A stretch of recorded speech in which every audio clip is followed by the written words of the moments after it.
All right.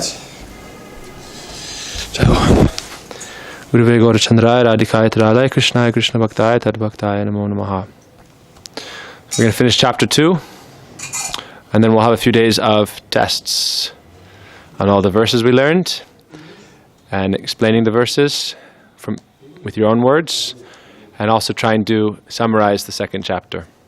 So when we finish each chapter, then we'll have a few days, if we can do it in one day, or otherwise 2 days, 10, 15 minutes each, 20 minutes, as long as you can go, where you speak about the verses we learned and about the general summary of the chapter.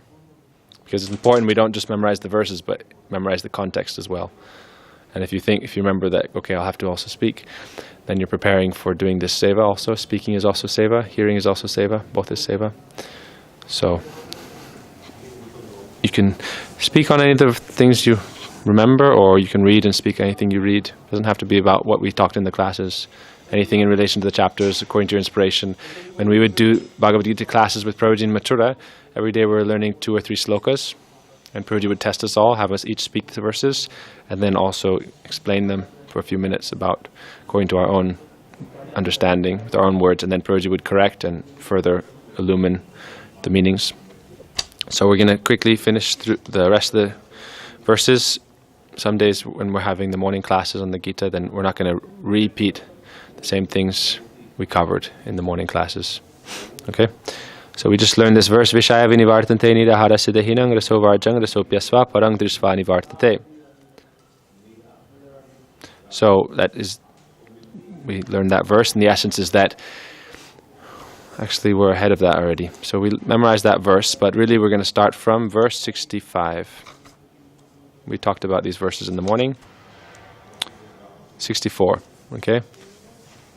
Raga dvesha vimuktaistu vishayan indriyascharan atma visyar vidyatma prasadam adhigacchati. Also, any questions that come up, we can take notes of them, and we'll speak about them next time, and also we can ask Prabhuji. So this question we haven't forgotten. But you can write down this question. You have it written down, and I'll speak with Prabhuji about this question. Okay? So, Raga dvesha vimuktaistu vishayan indriyascharan atma visyar vidyatma prasadam adhigacchati. This is saying that a person who is freed from the condition of the previous verses, which is being under the influence of lust, anger, greed, illusion, madness, which is material, and when they become aloof from rag and dvesh, attachment and aversion in this world, vimuktaistu, raga dvesha vimuktaistu. It said the mind does 2 things. The mind is either it sees something and it's like either attracted towards it, or uninterested in it, disinterested, or has aversion towards it. This is called rag and dvesh. It's like the switches in the mind. Like, okay, you see something, okay, I want it, or I don't want it. Or I want it, or I like it, or I dislike it. Like on YouTube, you can like something or dislike something. This is rag dvesh. Like, dislike. And this is both coming from our anartas ultimately. Swarup Brahma Satrishna Hriday Dobali and Aparad.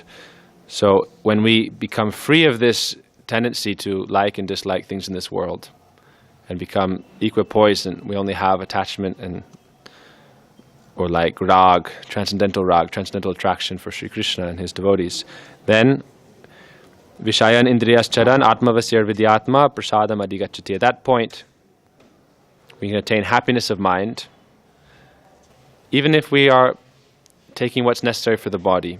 Because it's not like we're going to starve ourselves to death. So it said, even prasadam adhigacchati, we'll get prasad, or the Lord's mercy, we'll attain this state of grace when we are aloof from attachment and aversion for things in this world, rag and dvesh, and then whatever is necessary for the body we'll have to also take. It is said, yukta hara viharasya yukta chestasya sapnasu yukta svapna vabodesya yogo bhavati dukkha. Krishna says in the later chapter that if you want to achieve yoga, which means proper spiritual connection, yoga, then we have to do everything appropriately.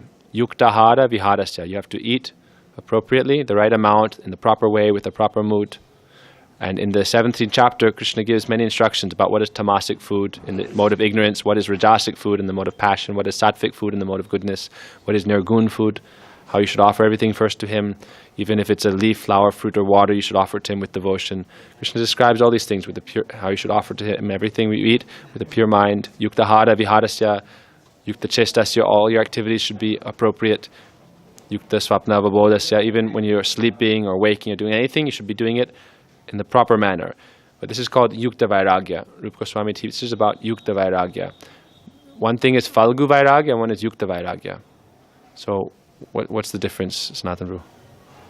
Vairagya means that even though externally you may reject the sense object, but like in the falgu, let's say a river, it seems that it's not there. But if you live, then you find the river is flowing. So if the desires are still there, it seems like falgu. Yeah, so like it is said in that verse we just learned, externally you're restricting the senses from enjoying the objects of the senses, but still the desire is there, just like the example he gave where externally you can't see the river flowing anymore above land, but it's still, the current is going on underneath. So that's like Falgu Vairagya. We are like monkey renunciation. It's also called monkey renunciation. Markat Vairagya. Markat means monkey. Markat Vairagya means externally like monkeys, we're running around, we don't have clothes on, we're living like Babajis, going from one place to another. But as soon as the opportunity comes, we see something good, we'll snatch it. And we're always lusty and trying to enjoy she-monkeys, he-monkeys, as Purji says.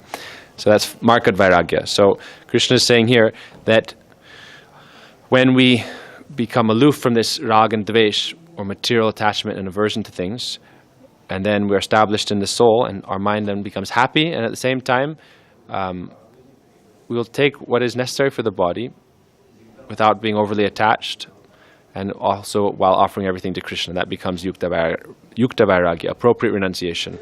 Mahaprabhu also said, Falgu Baddha or Mukta, Falgu or Yukta. He told Sanatana Goswami, always know the difference between false renunciation and true renunciation, or Falgu Vairagya and Yukta Vairagya, appropriate renunciation, according to your level, and Baddha and Mukta, the conditioned soul and liberated soul, and never mix up the two.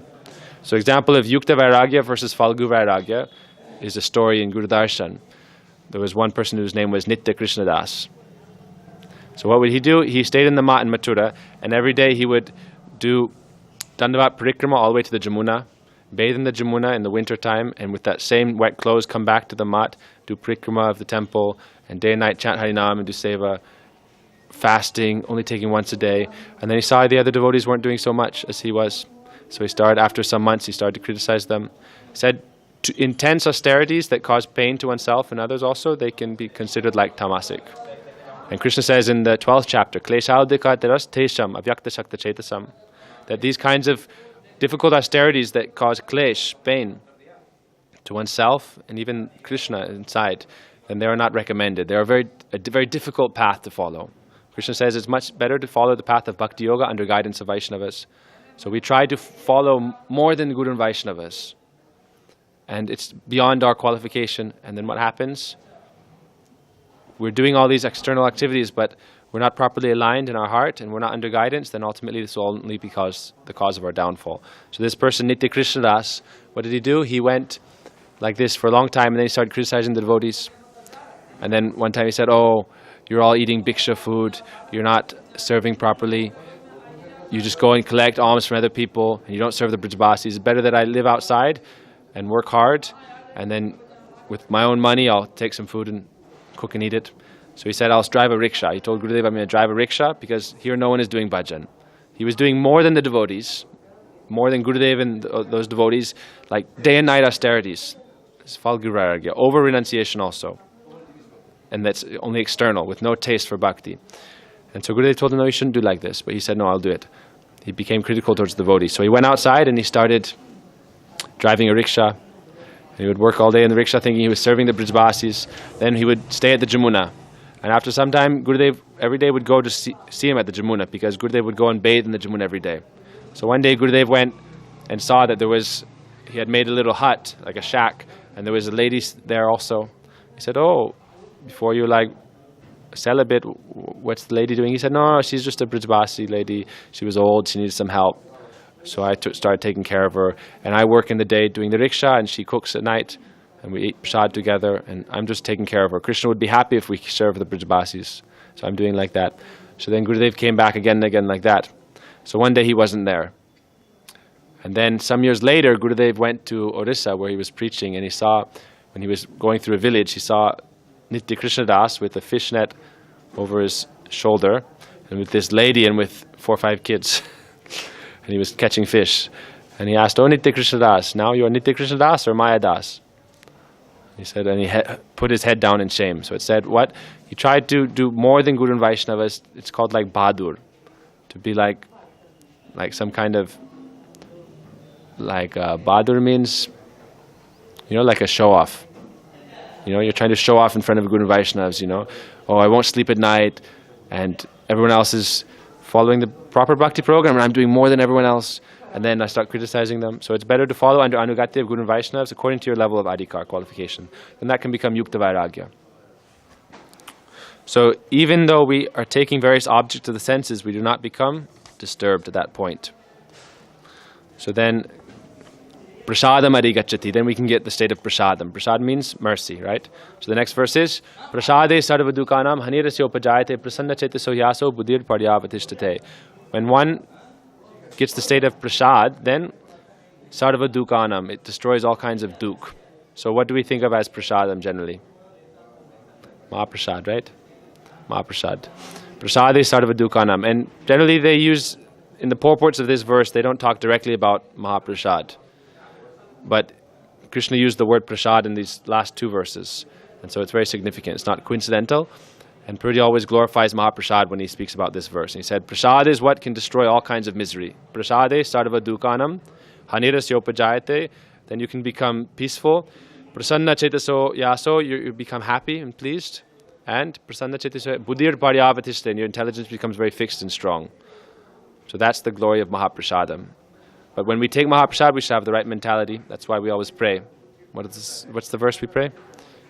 Mahaprasade govinde nama brahmani vaishnave swalpa punyavatam rajan vishvaso na vijayate. People who do not have faith in prasadam means they do not have so much sukriti.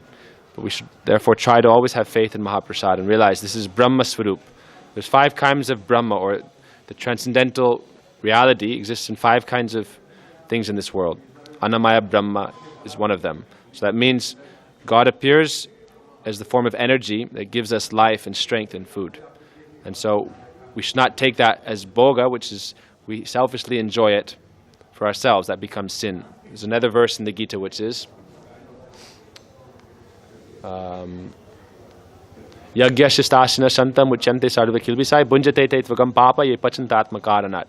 How should we take anna or prasad? If we want to be prasad, first we prepare it, offer it to the Lord, serve all the devotees, and then we take the last remnant ourselves. That's yagyashis, that's the remnant of sacrifice. And that gives you this prasade sarvadukanam. If you want to be free of all misery and peaceful in mind and happy always and fixed in intelligence, then you take Mahaprasad. But how do you take Mahaprasad? Krishna says, Patram pushpam phalam toyam yome bhaktya prechati taraham apnatmi pretatmanaha. That offer me with love and devotion a leaf, a flower, a fruit, water, something pure. Offer it to me with a pure mind, pretatmanaha.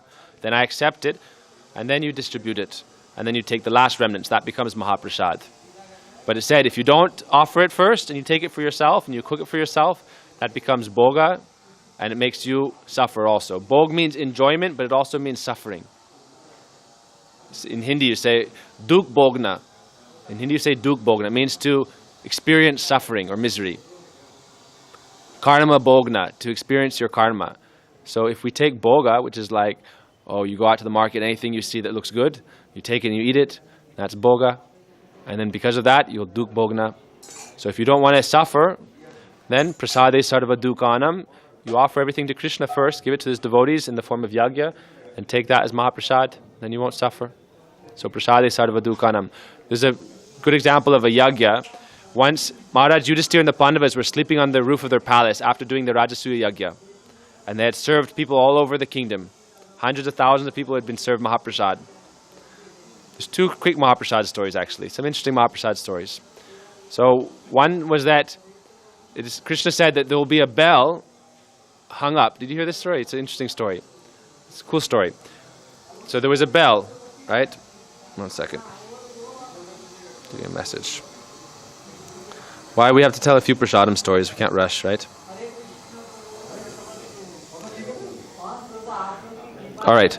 So there was a bell that Krishna said, after the Rajasuya Yaga is complete, if it's successful, the bell will ring on its own. So they did the Rajasuya Yaga, they fed all the guests. Krishna washed everyone's feet. Everyone was taking seva for the Rajasuya Yaga. Krishna said, I want the seva of washing everyone's feet.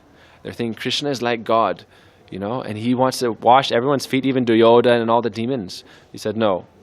He showed like how much humility even Krishna had, like that. So Krishna washed all their feet. Then even after that, Krishna was put in the highest position in the Rajasuya Yaga. And people were saying, oh, who is this Krishna? We don't even know who his father and mother is. He's always engaged in mischievous and rascal, like debauchery. Shishupal criticized him in so many ways, and ultimately he was killed. So even though he washed everyone's feet afterwards, then they gave him the highest position. So it's said by Jagannath Babaji Maharaj that real guru is someone who is thinking everyone else is like worshipable. Everyone else is like guru. I am the servant. That's real guru. That's one of the Upadeshavali of the Acharyas. They say that real guru is someone who considers everyone else to be their guru. It means the object of worship. That's real guru. So Krishna is showing that by his example. So afterwards, the bell didn't ring. They fed everyone. They did the whole yagya, but the bell didn't ring. So then they asked Krishna what to do. And he said, you must have offended, someone must have not have been pleased or taken prasad. Someone must not have been invited. So they sent out messengers and they searched everywhere for someone who had not taken prasad, not come to the program. So finally they found one person. And that person was a little bit agitated because of some neglect. So they requested him, please come and take prasad. So he came, and Draupadi prepared a very wonderful feast for him and gave him the plate of prasad to take, and then said, now take prasad. So then he mixed all the prasad up on his plate and ate it all as like one halava, one khichdi. Took the prasad and then left after they worshipped him and offered some dakshina. But the bell still didn't ring. So then they went to Krishna. The bell still didn't ring, though the sacrifice isn't successful. Because you do the Rajasuya Yagya, all your ancestors are saved and peaceful and happy, and it's like, as a king, it's like the greatest yagya you can perform. But still it wasn't successful. So they said, Krishna said, oh, you must have had some bad mood towards the person when he was taking prasad. And he asked, did anyone have some strange mood? Then Draupadi said, yes, Lord, I had some strange mood. Why? I cooked so many nice items, so many delicious preparations, and afterwards when I fed it to him, he just mixed it up, and I thought he must be a very low-born kind of person. I cooked such nice things, like 50 preparations, and he just scrunched it all up and took it. This is an example of rag dvesh. He had no rag dvesh, like, oh, this is nice, I won't take this one. I like this item, but I don't like this item. He didn't have that mentality, like, oh, this is good, this is bad. No rag dvesh. He was rag dvesh vimuktais too. So he just mixed everything and took prasadam. So then Krishna said, you have to call him back again. So they called him back again, like the next day, and again fed him prasadam. Again he mixed it up and took it, but this time they were very respectful, and he left, and then the bell rang. Then it was like Mahaprasad ki jai. So there's one Mahaprasad story where it shows we shouldn't have this rag dvesh mentality towards Mahaprasad. We should have transcendental faith, shraddha. Not that, oh, it's only prasad if it's tasty. One time there was another prasad story in the Gaudiya Mat time with Bhaktisiddhanta in Mayapur. And many distinguished Brahmins came for prasad. And at that time they were very poor in the mat, so they would cook like jungle leaves and jungle weeds basically. Like in Bengal, you can go near the edge of the different ponds and just collect different things and make a sabji out of it, like sak, and you make some broken rice with like stones in it. Why very cheap rice means it's like different sizes, some fat, some skinny, as Purity says, skin, like thin, and some will have some stones in it. And dal also has stones in it. Why do they put stones in it? Because the farmers who sell like the cheaper dal that hasn't been sorted, they do it to save money and to make more money. So that green mung dal, they put 1 kilo of stones in 1 bag of dal, and then they grind it from whole dal to split dal. And then the green skin from the dal comes on top of the stone, so it just looks like dal also. And then when you're taking the dal, every once in a while, you'll break your tooth. So especially the stones sink to the bottom of the pot, so you have to be careful not to take from the bottom of the pot. But also the Vaishnavas therefore clean out this kind of thing, stones from the dal. So anyhow, they start serving out these guests like a rice and this sak and like some very thin dal. And then they were saying like, where's the prasadam? Where's the prasad? Where's the prasad? And they're like, this is the prasad. What do you mean, where's the prasad? Prasad means God's mercy. God accepts it, God takes it. Krishna says, Patram Pushpam, you can offer me a leaf, flower, fruit, or water. So they offered that and he accepted it and they took it. But then they had this mood, Rag Dvesh. Oh, this is good prasad, this is bad prasad. This is not prasad, this is real prasad. How could Krishna accept this? But then, what does it say in the Mahabharata? Duryodhan kameva tyag sag vidurgar kai. Krishna gave up the feast of Duryodhan, and instead he went and ate the banana peels that Vidurani gave. Once, when Krishna came to Duryodhan's palace to try to make a truce between the Pandavas and the Kauravas, then Duryodhan made a huge feast for him, but Krishna wouldn't accept it because Duryodhan didn't want to give them. He said, I will not even give them enough land to put the tip of a needle on. So then, Krishna refused his feast and he went to Vidura's house. And Vidurani, Vidura's wife, had so much love for Krishna that seeing Krishna and being so amazed that he had come to her house with great devotion, she started peeling her bananas. But she had so much love and she was so mad in love for Krishna that she was throwing aside the bananas and feeding Krishna the peels. And one by one, Krishna was taking the peels and eating them. And Vidura was watching, like, in astonishment. Like, just look at the Lord's love and the devotee's love and the relationship. Krishna was like, very happily, you can imagine. Like, if your friend comes to you, you know, oh, I'm very hungry, feed me. You know, Krishna came, oh, mother, I'm so hungry, please feed me. And instead of, like, okay, you sit down, you give him something nice. Instead, it's like, oh, yeah, here. And you start, like, peeling the apples and giving the skins. Or, like, peeling bananas and giving the skins. And you're like, no, what are you doing? But Krishna had so much love for his devotees, and he accepts the mood. Therefore, he was just eating the peels. So it said, Bhava Grahi Janardana. Krishna accepts the mood of the devotees. So that's another prasad story. One more prasad story. So the swans were flying over the palace at night after the Rajasuya Yagya of the Pandavas. And Yudhisthira was sleeping on the roof. And these swans were sages. You may have heard this story. You know this one? Okay, so some good prasad stories you don't know yet. So the sages took the form of swans to go and test Yudhisthira Maharaj after he did this huge yagya. To do this Rajasuya Yagya, you have to conquer all the other kingdoms in the world. Like we heard from Giripur, you send out the horse, and if they don't accept your sovereignty, your authority, then they have to fight with the horse, otherwise they have to give tax. So you have to collect tax from the whole world, and they all accept you as like the ruler, the authority.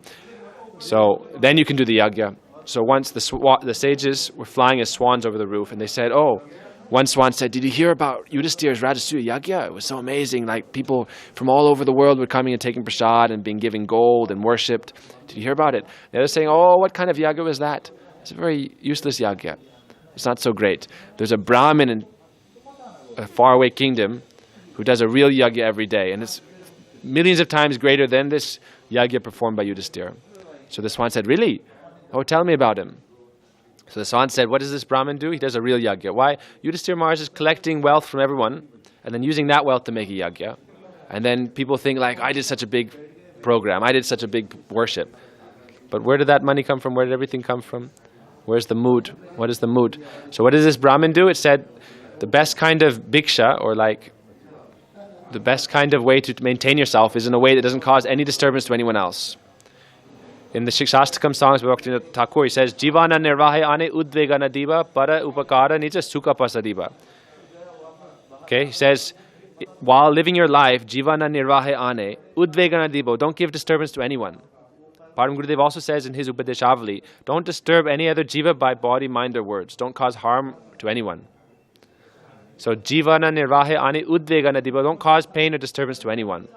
Para upakara nija sukha pasadiva, only help others, forsaking on your thoughts about your own happiness.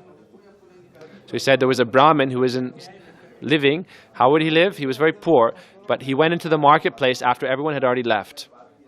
And he would collect the falling grains off the street. Like when you're a huge market, when they're selling different grains, like dal, rice, falls on the floor. So instead of letting that go to waste, he would collect it one by one. Then he would collect maybe like half a kilo, wash it, roast it, grind it and make sattu.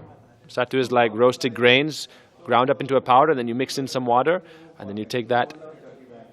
So he took that, but what did he do? He didn't take it first. Then he would offer it to the Lord with great love, and then he would serve out half of that in charity. So he would work very hard, collecting all the grains, cooking it, offering it, then he would distribute it, and then the last part he would take for himself. And the sages were saying, that's the greatest feast. We see how he was living as a pure sadhu. This was the highest kind of Mahaprasad, the highest kind of sacrifice. And Yudhisthira heard this and he was very surprised, and he felt at that point great faith for Mahaprasad. Just seeing, you just see what is the level and quality of Mahaprasad.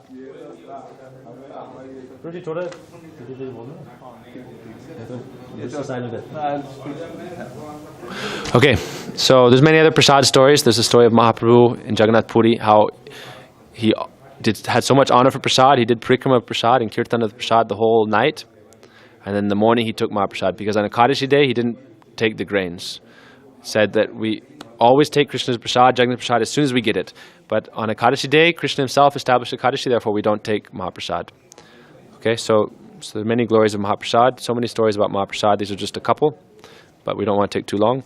So we're going to try and read a few more verses and then we'll stop. Now it's 1:30, so we have about 10 more minutes. Okay, Nasti buddhir yuktasya nacha yuktasya bhavana nacha bhavyata shantir asantas yukatushakam. That if you don't have a controlled mind, right, and you don't have intelligence related to the Atma, Nasti buddhir yuktasya nacha yuktasya bhavana. This means yuktasya. Yuktasya means yoga yukta, connected to Krishna with love. So if you don't have this kind of yuktasya, connection with Krishna with love, then you can't have fixed intelligence or steady mind. Nach yuktasya bhavana nacha bhavyata shantir. Without this fixed mind or steady mind, then you can't have peace. Ashantasya kutashukam. And without this kind of peace, then you cannot be happy. Right? Should we stop now or go a little bit more? You tell me. Sanatan, stop. 10 more minutes. Okay, I was thinking we could finish it, but it's probably not going to be possible. Okay. No, we'll do 5 more minutes to stop. Indriyanam hi charatam yan mano nuvidiyate tarasya harati pragyam vayor navam evam visi. We can finish the second chapter tomorrow then. And then we can then it'll be Karunya's, we'll do with Karunya Prabhu the next day. Tomorrow's with Karunya Prabhu. Yeah. Oh, what time's the eclipse?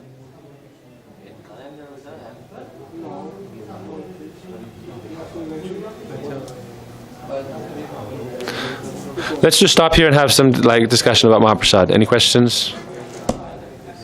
Any questions? This when he mixes this. Yeah. Okay, this is a good point. Yeah.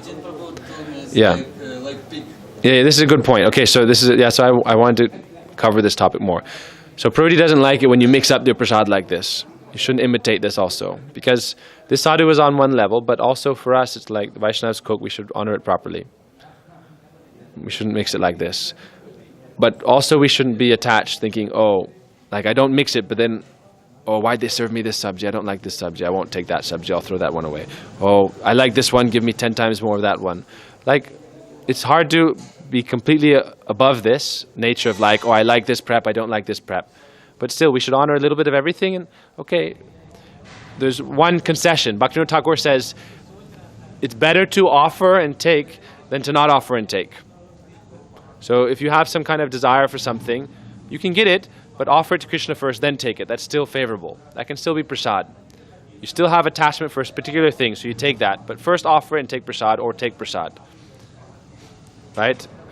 One time, so this is another quick prasad story. Bhaktisiddhanta Prabhupada, every day, after he finished his prasadam in Mayapur, they would take his plate outside. And the devotees would take his remnants. And everyone would start fighting over the remnants. Give me the makora. Give me the rasgulla.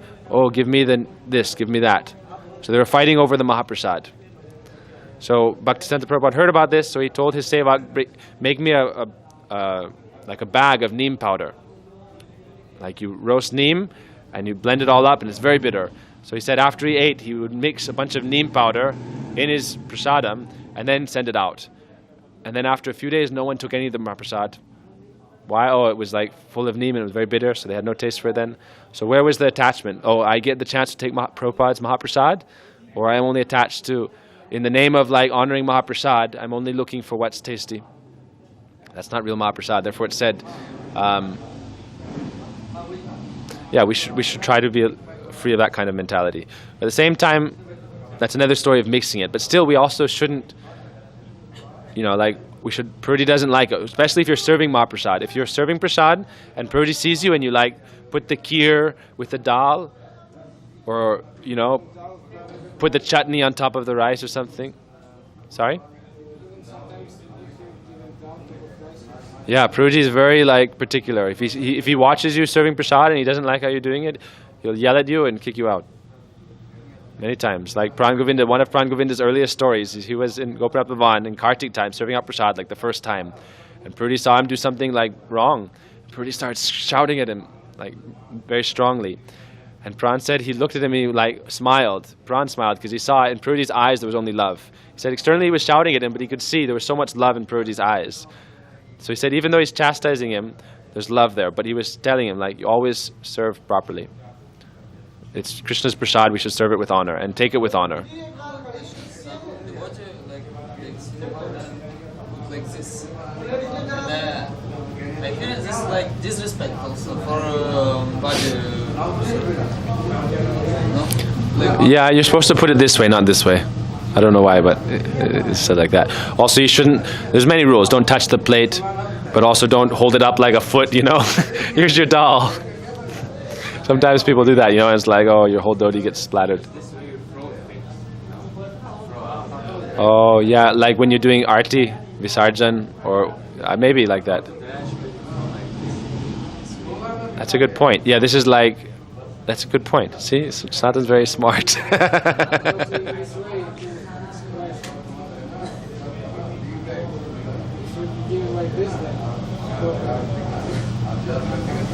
It's true.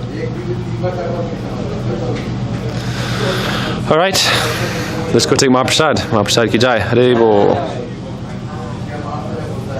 Okay, so tomorrow we'll be with Karuni Prabhu, and then one more day we finish the Bhagavad, the second chapter. But from now also start to think. No, tomorrow Karuni, yeah? Tuesday we'll finish. Today's Sunday. Tomorrow's Monday. Monday, Thursday. Okay, but already you should start thinking about. You have to take a turn speaking about the second chapter.